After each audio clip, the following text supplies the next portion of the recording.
अस्सलामुअलैकुम, मैं मोहम्मद अख्तर तुसा दिते पे यूट्यूब चैनल ट्रैक्टर चक दा गस बिस्मिल्लाह अंजाम खुदा जाने जिथा पीर उत्ते खैर वसदे रहो ते हसदे रहो। मैं थोड़ा बिरा थोड़े वास्ते ट्रैक्टर घिन के आया साफ ते सुथरा 1988 मॉडल 640 पुराना मॉडल बिल्कुल मुनासिब कीमत ते जल्दी जल्दी चैनल को सब्सक्राइब करेंदे नेवे, लाइक नेवे करेंदे, अगर शेयर नेवे करेंदे, फेसबुक पेज ਨੂੰ फॉलो शालो नहीं करेंदे। यार मेरा कसूर केड़ा मैं थोड़े से कम दी चीज़ां किन के आना मुनासिब कीमत दे विच ते थोड़े कोई चैनल सब्सक्राइब करने नाल पैसे नहीं लगते, कोई मिसाले अंगूठे का नुकसान नहीं होता। बाकी फेसबुक पेज ਨੂੰ फॉलो करो तो उसमें कोई नुकसान नहीं होता। यार तुसा क्या कर छोड़ा करो ना तो वीडियो मुकम्मल लिठी करो, ट्रैक्टर अगे पीछे की वीडियो देख सो थाकू कंडीशन कीमत सब कुछ इस वीडियो के मिल वैसी। ये छोटियां 3-3 मिनटा दी वीडियो होनी कोनी 20-25 मिनट की वीडियो घंटे की थोड़ा ज़्यादा टाइम वास्ते सी।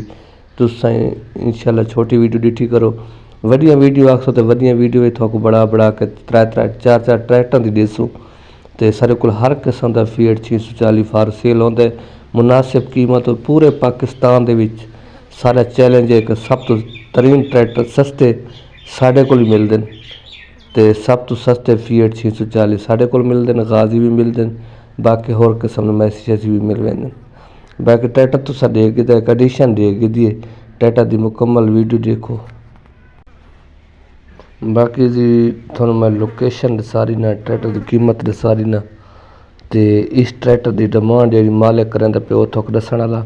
बाकी लोकेशन जिला बखर इलाका नवा जंडा वाला उत्थे खला है तो बाकी ट्रैक्टर की कंडीशन बिल्कुल साफ है, टायरां दा अद्धे अगले टायर भी अद्धे तो बाकी इंजन का चंगा हिस्से का चंगा, बाकी शो का भी सोहना है।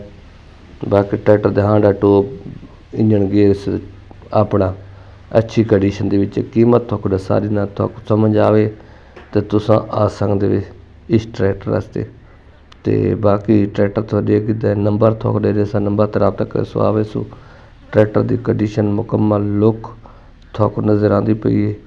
तो ट्रैक्टर की डिमांड वगैरह जी मालिक करेंदा पे तकरीबन इस ट्रैक्टर की तकरीबन 12.5 लाख रुपया मौके पर प्यार मुहब्बत कमी पेशी किराया वादा घाटा वो थी वैसी।